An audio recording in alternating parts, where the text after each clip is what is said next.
elevate. They're stacking up losses, I'm handing them out, yeah, I had to go delegate. It feel like I'm floating, I'm lost in the moment, that's why I couldn't levitate. They never believed that I would really fly, I had to go demonstrate.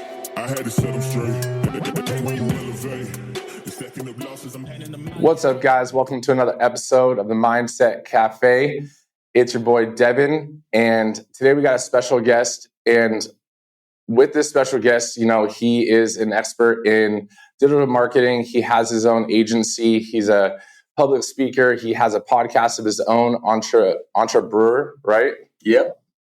And then, he actually just became a dad recently too. So his story is definitely unique. And the Mindset Cafe, we're here to help you on your personal development journey, your journey as an entrepreneur, or anything that, from relationships to parenting to anything that, we can do. And the best way to do that is through other people's stories and like-minded, individuals. So today I wanted to welcome Adam McChesney. Thank you so much for coming on today. Yeah, Devin, thanks for having me, man. Happy to be here. Excited for this episode and appreciate you having me on. Definitely. So let's get started I know, right now you're a 7-figure, digital marketing guru and everything. But how did this all start for you? I know, did you come out of college and all of a sudden just want to be an entrepreneur, or did you start somewhere else? Yeah, it's a great question. So I got started, I guess, really seriously after college in medical device sales. So I fumbled around for my first year and a half. I didn't necessarily know what I wanted to do. I tried a couple different businesses and things like that, tried to start things off the ground, but it never really went anywhere. So I ended up stumbling my way into medical device sales. I worked for a small company here in St. Louis, Missouri, which is where I'm from, for about 18 months, traveled pretty much the entire country. Most of the time was on the East Coast. So that was mainly my territory. And I was selling chemicals and reagents to a lot of medical schools and universities, as well as private institutions that did a variety of different life science research. So I was really good in terms of building my sales skills and just relationships and prospecting and cold calling and all those things. And then I went to a company called ResMed. So if anybody's familiar with CPAP equipment, the masks, the ventilators, all those types of things, I managed about a $25 million a year territory here in the state of Missouri for about 3 years. When I first got there, I was in more of a support role. And about 9 months in, I ended up getting promoted. And I was the youngest key account manager in the entire company by about 10 years. So I was sitting there at 26 going into 27 and got this promotion. And in the first full year that I was there, I ended up making about $200,000. So I'm sitting here like, what in the world? I went from making 75 the year before to almost 200,000, getting this promotion and really having the rest of my life written for me if I truly wanted to. A lot of the people in that company, which was an amazing company, were lifers there. They were there 10, 15, some people close to 20 years at that point since the company literally launched their sales program. And so I really loved the company. I loved all that stuff, but I ended up proposing to my now wife, Delaney, in 2018. And I ended up traveling almost every week, it seemed like, if not every other week from the time we got engaged in August to November. And so I was sitting in a hotel room in November of 2018, and I was like, man, there's got to be something more to life. There's got to be a vehicle of entrepreneurship somewhere that I can at least get started as a side hustle and then hopefully grow it into a business to where I don't have to sacrifice the money, but I can get some time back. I can get some more, so like freedom, right? The freedom to work when I want to, where I want to, with who I want to, and how I want to. So sitting in a hotel room in Kansas City, Missouri, right before Thanksgiving. So literally just came up on the 5-year anniversary of how I found out about digital marketing. I typed into Google how to make money online.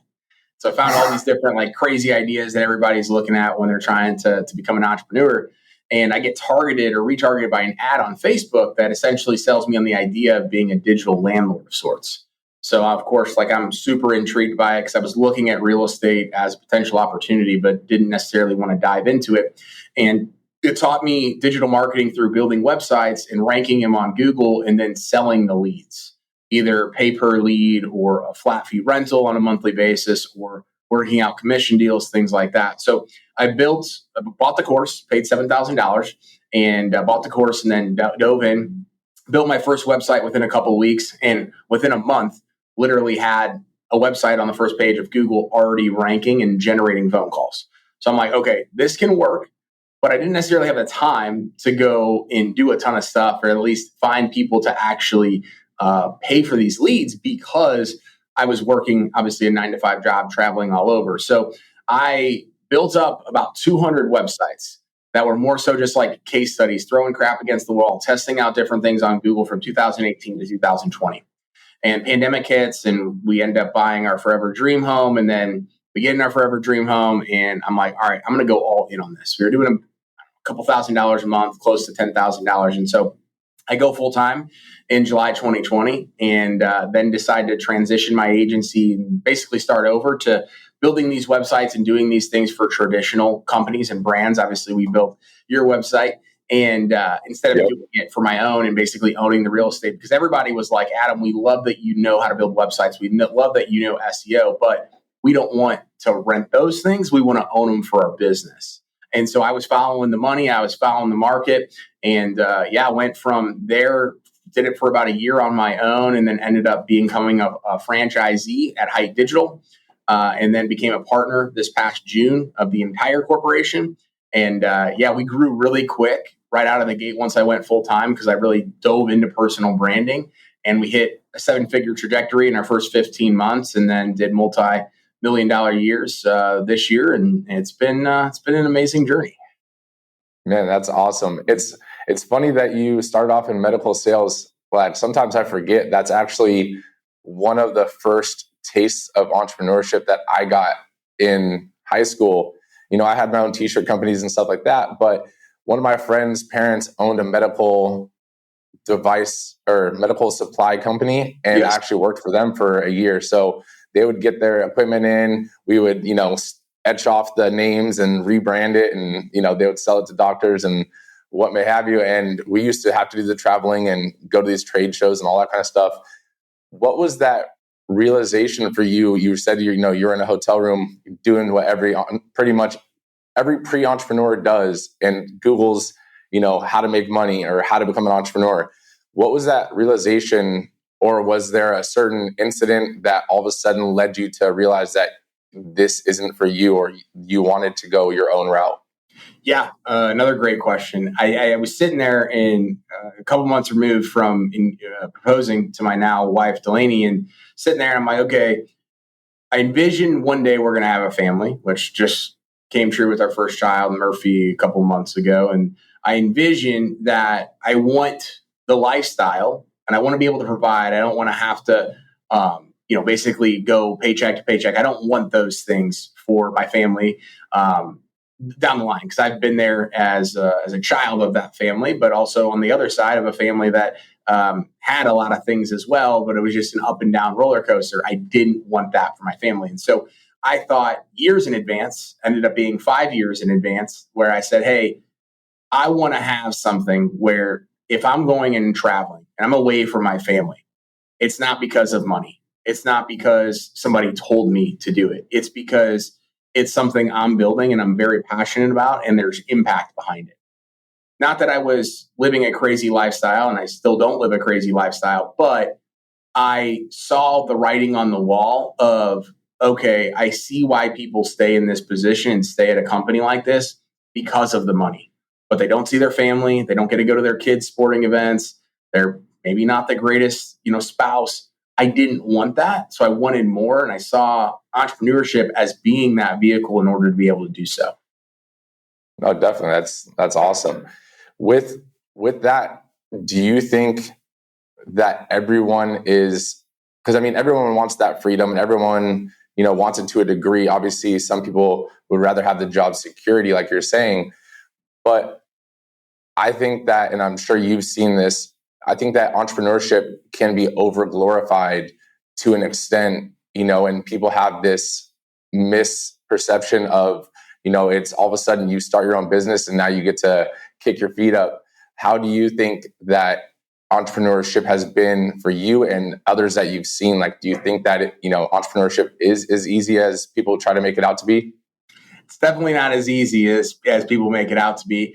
I will say, when I was going into it, I kind of thought it was going to be easy, right? Because I was making some money, and I'm coming from a sales rep background. So I'm thinking revenue is good, just grow the revenue, not realizing that, you have expenses and taxes and all these things that you have to account in. So I wasn't necessarily the best business owner in the very beginning, probably for about the first year and a half, almost 2 years, because I didn't equate and understand those things. The one thing that I did do though, about 3 weeks into entrepreneurship, is I joined my first mastermind.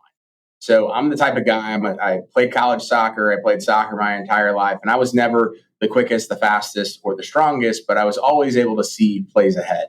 And so when I went full-time into entrepreneurship, I had started to join Facebook groups and started listening to people's YouTube videos and podcasts and things like that, even before they blew up like they are today. And I started to see all these people that were joining these different masterminds. And I saw what they were doing on social media. I'm like, man, there's a consistent theme here. Getting in the right rooms with the right people, trading your money to get experience and buy time back. Like, that's what I want to do. So for the first 3 weeks of entrepreneurship, we had just moved into this house, had a pool. I'm like sitting there thinking like, man, I'm just going to be chilling by the pool, laptop, all that stuff. And it was like everything but that after the first 3 weeks, because it is, I mean, nothing's overnight, right? But especially when you're trying to grow and build something. And at every step, when I've reached that milestone, like when I thought, like every digital marketing agency is like, man, I really want to hit that 7-figure mark. Well, most people never do it.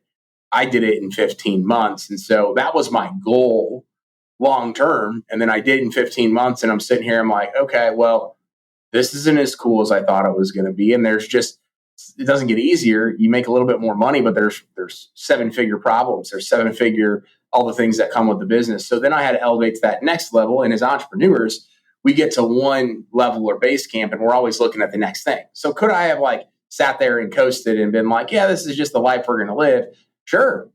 But I would have probably never been content or happy. So I think even the entrepreneurs that are understanding of what it takes to actually do it, there's always another level that we're pushing towards, right? Which causes us to go into that like fight or flight mode for that next level, because that's, who we are at the core.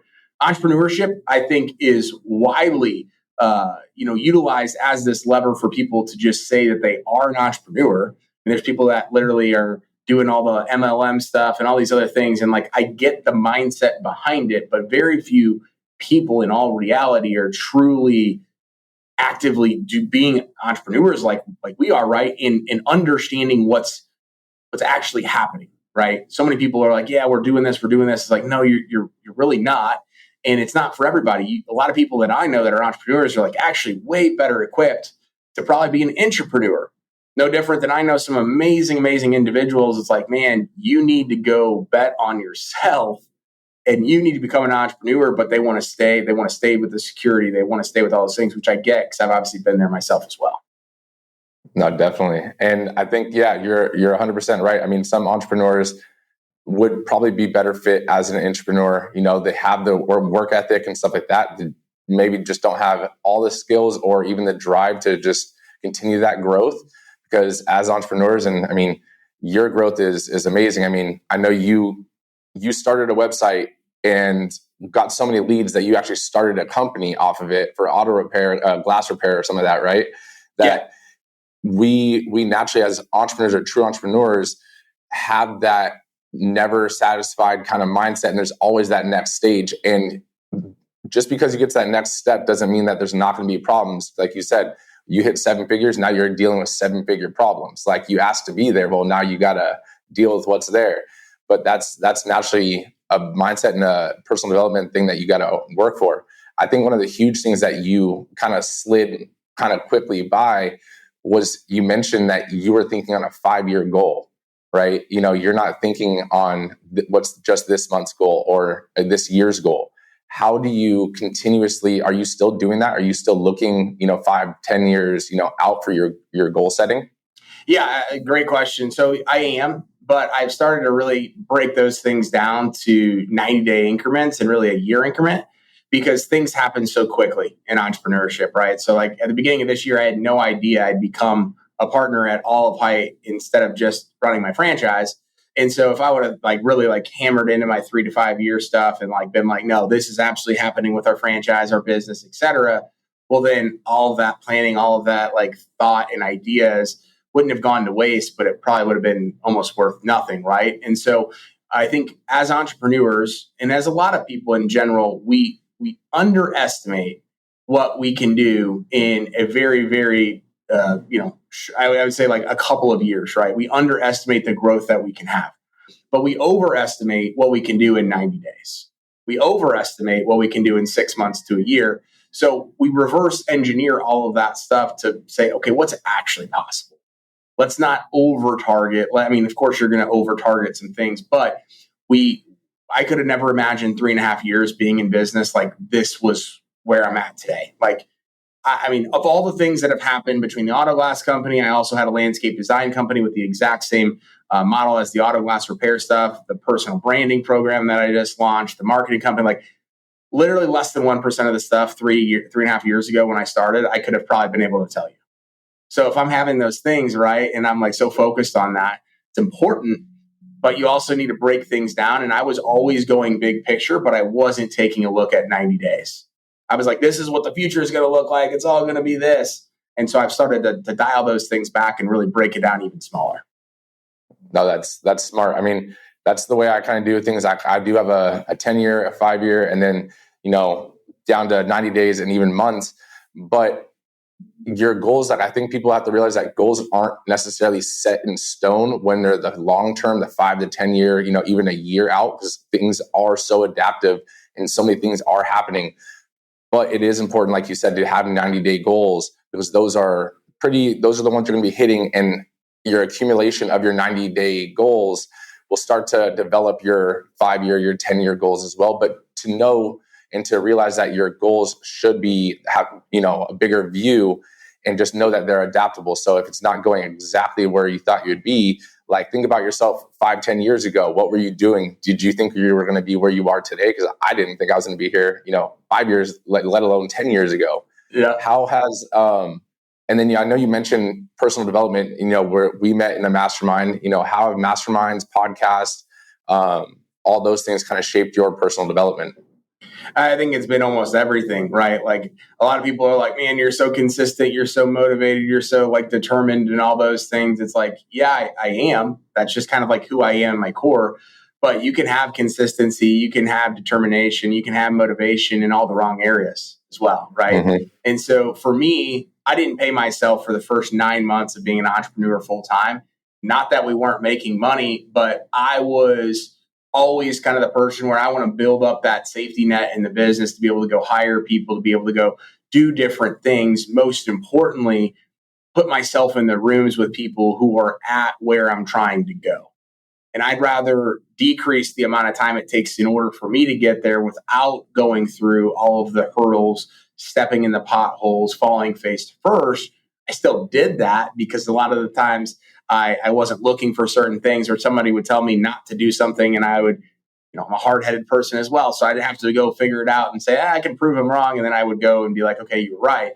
But more importantly, I'd rather be in those types of rooms, building those relationships, learning from those people, because I can't see the future, right? I can't see where I'm trying to go. But these people have years of experience, years of going through all the heartache and the tribes and the tribulations of what I'm trying to do. Why not avoid that if I can? Why not go get the experience? Why not go build the relationships with many of the people that we built relationships with? Because at all of this stuff, and it kind of goes back to the personal branding of why I've grown and why I've done all those things, I'm trying to build that specifically because I don't know what the next 5 to 10 years look like. I have an idea, but I want to be known as the entrepreneur, as the person that is giving back and providing value to people, regardless of what industry or business that I'm in. And I want to be able to go tap into my market and my network and be like, hey, I'm going this new avenue. I have no idea what I'm doing. Who do you know that can help me? I can go make a post anywhere pretty much in any of those groups that I'm in. And there'd be people raising their hand trying to help and looking out for me, no different than I've looked out for other people. Definitely. How, do you still listen? So I know that masterminds are huge for both of us. And I think you have the exact same view I do. It's not that, I think looking from the outside, you'll never really understand it unless you are looking to really grow yourself. but looking or from the inside out, you can't really explain in like too much that it's more than just like you're paying to be around people, that are ahead of you and stuff like that. But you truly do make connections, and the advice that you get from other people in different industries that are ahead of you, behind you, like you have so many like-minded people that can excel your growth in shorten that time. It's crazy. And the way I view it is I value time. And when I say that, people are like, oh yeah, you just want your own time back. No, I value the time that you've spent making the mistakes that I'm about to make or am making right now, so I can speed up, my solutions. So even with our franchise advisor and stuff, we hired him because he opened up his own franchise, launched it, got it acquired. I value those 30 years he put in. And now I don't have to make half the mistakes that he made, right? I'm still going to make some of them because me, like you, I am hard-headed in certain things. But I definitely think that we have a similar view on that, and that's awesome. Do you still listen to podcasts? I know you have your own podcast, but do you still listen to podcasts and audiobooks and read books and all that kind of stuff? Yeah, so reading pretty consistently, just the physical copy. I was having a lot of audiobooks that I was reading and things like that, but I've since started to scale back that and only listen to podcasts. People that I typically listen to podcasts on all the time, Andy Frisella, Ed Milet, Alex Hormozy. But Ed Milet is one that I try to catch every freaking episode that he does. Not only the guests that he has on, but just how he sees things. He sees them in a completely different light that I'm like, okay. And this goes back to a bigger thing, right? But people complain all the time that they don't have opportunities, that they don't have a college education, that they're behind the eight ball for whatever reason compared to other people. Between YouTube, podcasts, and books, opportunities are freaking endless. Education is literally at our fingertips, and so many people don't do that. You could literally get an education, 4-year education, by just listening to Ed Milet, by just listening to Andy Frisella or Alex Hormozy or any of those types of people, whoever you find that you resonate with the most. And so that's what I've really tried to do as well, is just absorbing information, taking little bits and pieces of nuggets and implementing them throughout the process to be able to figure out where can I get better? How can I sharpen the axe?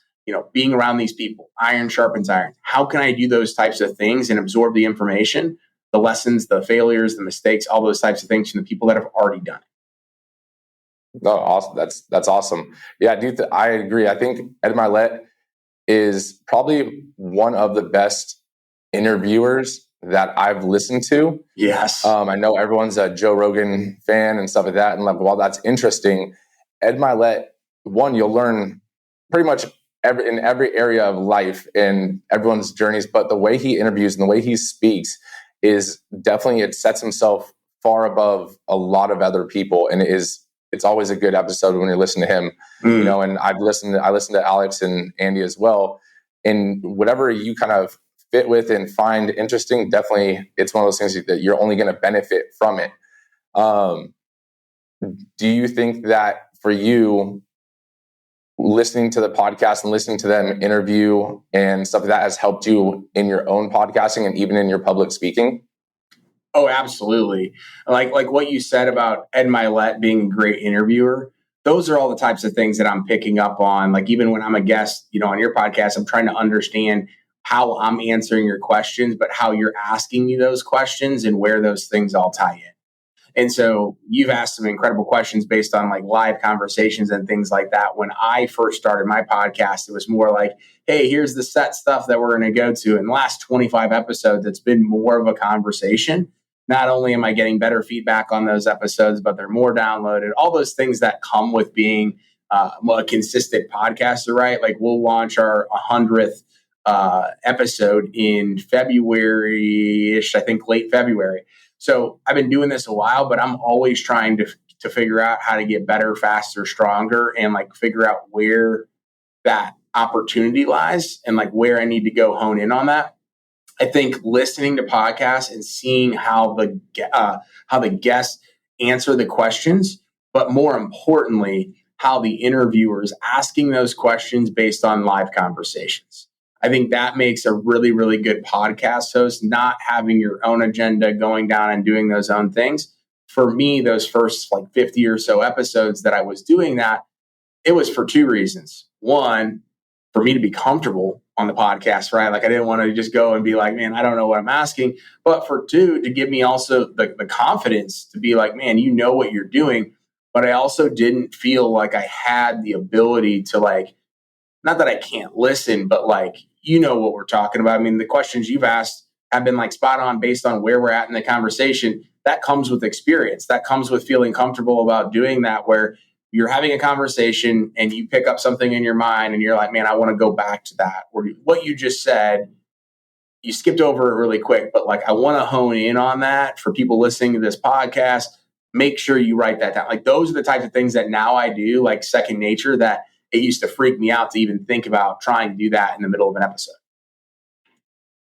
No, that's awesome. I think the cool thing is that you're starting to, or you've been, kind of extracting the lesson in not only your own experiences, but also learning to listen to and view things from a different light. And that it's a different mindset and a different perception on everything that goes around you, right? So when you see something on social media or you listen to a podcast or you're reading a book, you're looking at it differently than just a typical consumer that's just going through it and it's like, oh, that was an awesome episode, right? So now getting to analyze that, and that's what you mentioned earlier, listening to podcasts, listening or watching YouTube videos, reading books, it's an endless supply of education. And I mean, I can attest to that because that's literally how I acquired all my business information and stuff in the beginning, especially was YouTube, was kind of podcasts. They weren't really a big thing at that point, but audiobooks and books and viewing all those things. I didn't get a business degree in college. Like I got a kinesiology degree. I was taught through all the other, online things like you mentioned. So that's awesome that you're starting to extract the lessons and view things and work on your personal development more so than just, hey, this is what they said, I'm gonna go try this. You're analyzing more and more.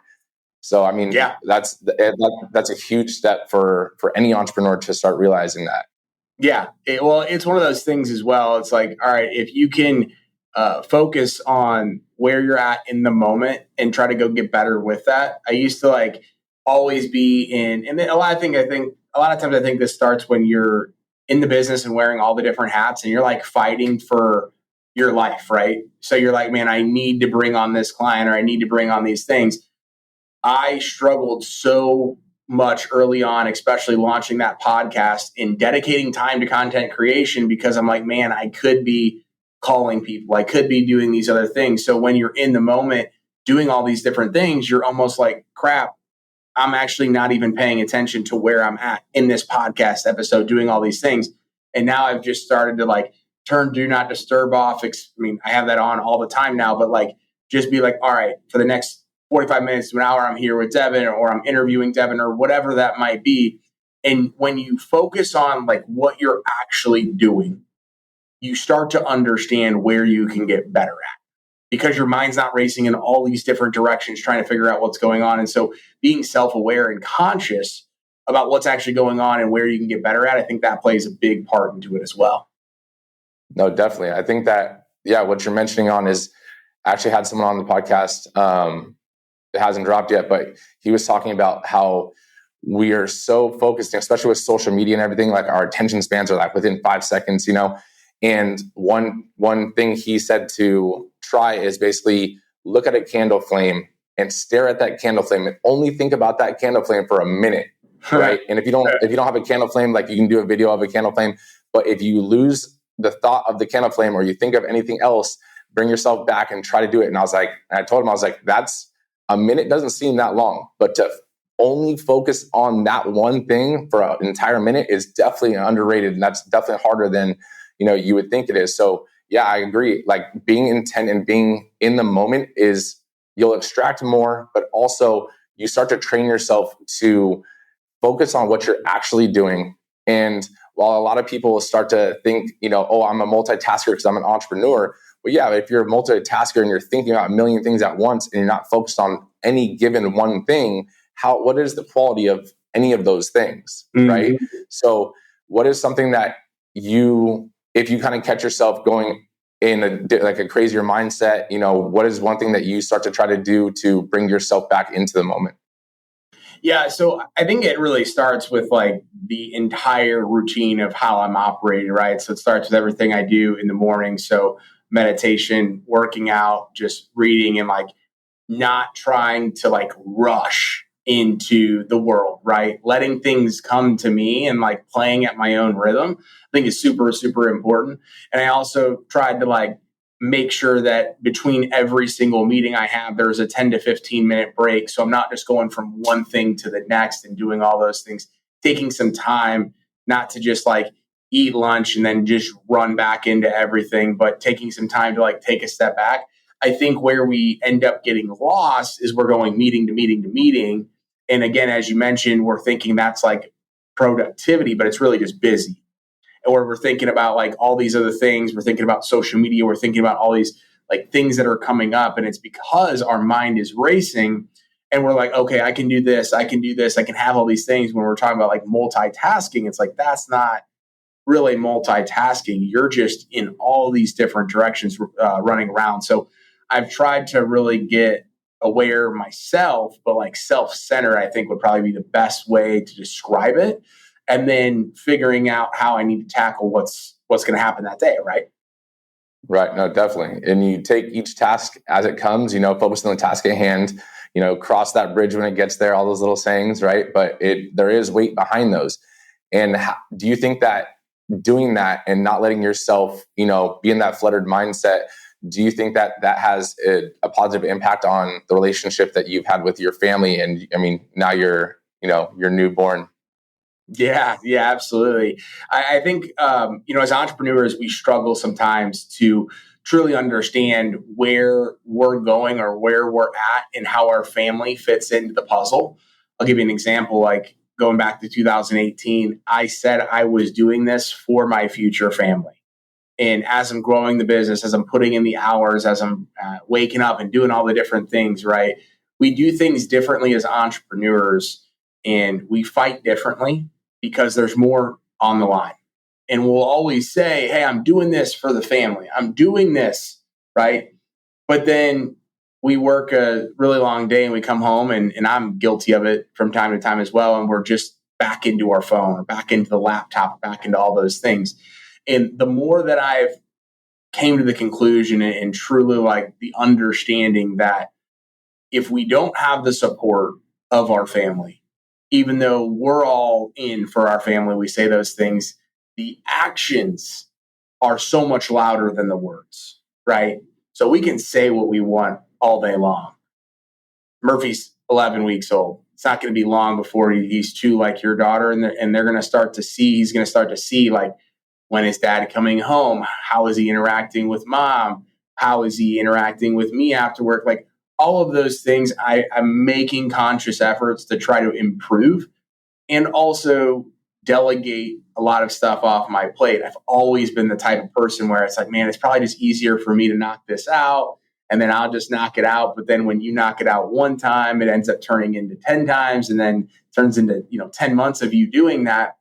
Trying to take more and more off my plate because one, I'm not good at a lot of those things. I think I am, but there's better people on my team to be able to handle that. So that way I'm getting the most out of my day and I'm not going home feeling like, man, I just worked a 12-hour day and I still have to give more at the cost of my family.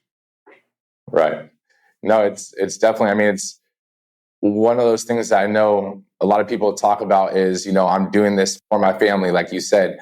And if you start to create that habit of you get home and you're having a long day and then all of a sudden you hop back on your phone, you answer a quick email and that becomes a habit, like you said, all of a sudden 5 years, 10 years goes by. One, Murphy's already grown up. And then the whole thing that you've been doing for the family, you've lost your connection with them. So then there is this whole, you did it for them and they're like, yeah, but we would rather have you. Right. Yes.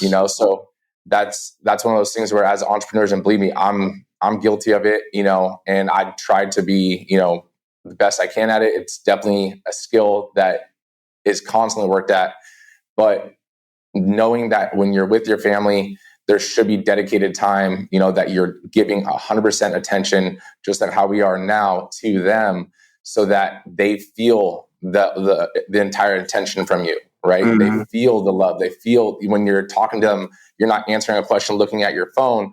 You're actually answering them and looking them in the eye, and they're like, "Oh man, okay, like you're here.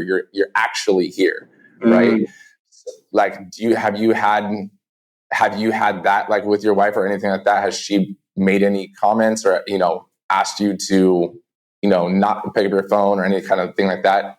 Oh yeah, she's really good at calling me out. Like, and I ask her to, right? Like, I think that's where a good foundation is at. And I've had people that have been guests on my podcast where they talked like, hey, I went through a divorce because my wife just sat there, didn't say anything, wasn't communicating how she feels, wasn't calling me out on my BS and things like that. And so as things have progressed, right, as we've obviously had Murphy and we've been married for a couple of years and business has grown, right? It's been really, really important for us to not only have that communication, but to have the accountability as well, because we're so in our stuff all day long. Sometimes we need an extra set of eyes to be like, hey, you said this and now you're on your phone after 6:00, or you said no computer, or you said whatever that was. And we sometimes forget, right? Out of just, again, it's not like we're trying to do anything wrong, but we sometimes are just so in the moment trying to get these things done that we don't think about it. So I'd say like the communication, the accountability is something that has been very, very beneficial. And then also just opening up, I think, even more about what's actually going on. For example, like, my wife will ask me sometimes, hey, how was your day, or what's going on? Oh yeah, things are great. And it's like, crap, no, things are not great at all. But you also don't want to like bring her into that or scare her about what might be going on. But the more I've not done that, she's been like, no, I actually want to. She's like, I know I'm not going to understand it all because I'm not in the business and I'm not an entrepreneur, but I at least want to know what's going on. And the more that we've communicated around that, I think it's made a lot of things better. No, definitely. And believe me, I've noticed that in my own, relationship with my wife. We communicate with our teams, and we let our teams know the problems so that we have solutions and so forth. But sometimes we forget that our wife or our kids, like, they're part of a team too with us, right?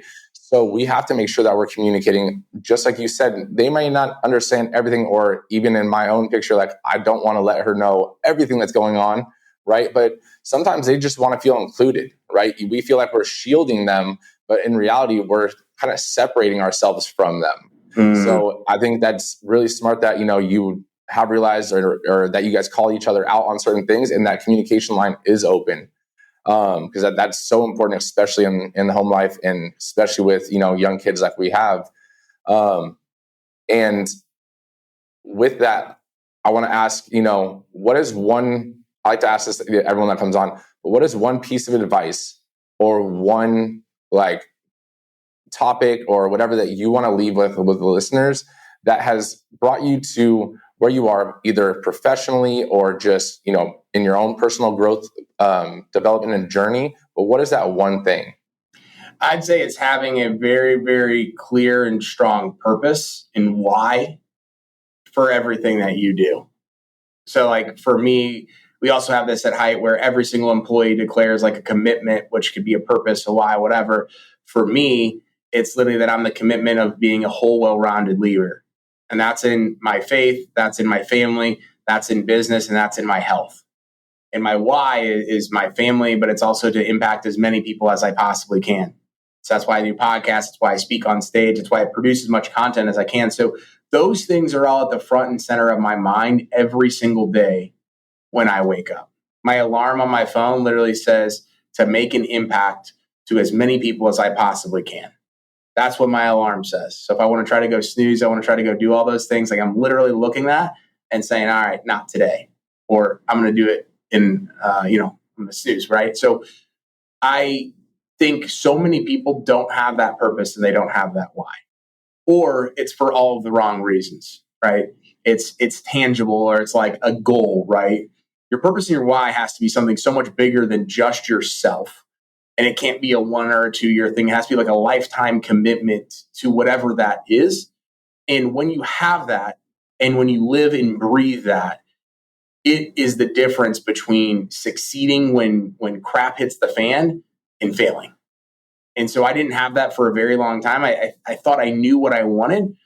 But over the last 2 years, since I've really gotten centered on that, it's made the decisions that I do make on a daily basis, has made how I operate and how I overcome a lot of the crap just that much, well, I'm not going to say easier, but more impactful for me in understanding why I do what I do. No, I agree with you. And it's crazy. Actually, in my core values, that my I is actually impact. And it's just like you said, actually to impact as many people on a positive scale as we can while we're here. Right.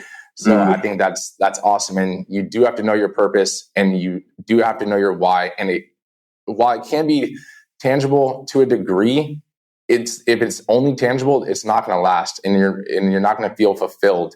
So it does have to be something bigger, right? So when you're asking or trying to find out your reason or your why, and you give your answer, ask why that's your answer, and then ask why that's that answer, and ask a few times to really get down to that core. And I think you have found that, and that's amazing. Where can people connect with you and your podcast or your anything for personal branding, for height? Yeah, absolutely. So the easiest place is to go to AdamMcChesney.com. You'll see all my different social links on there, links to my podcast. Podcast is called Entrepreneur. The easiest place to connect with me on social media is going to be Instagram. That's Adam L. McChesney. And then our personal branding course and program and all that good stuff, which just is getting ready to officially launch, is called Builders of Authority. You can go type that into Facebook. Builders of Authority, that's a free Facebook group, and you can also see everything that we're doing at buildauthority.co. That's awesome. And I'll put all that in the show notes as well, so you guys can find that. If this show helped you out on, or you took any, and I know you guys did, so don't even lie. If you found any nuggets in this episode, please share it, leave a review. And like always, guys, thank you for listening. See you on the next one.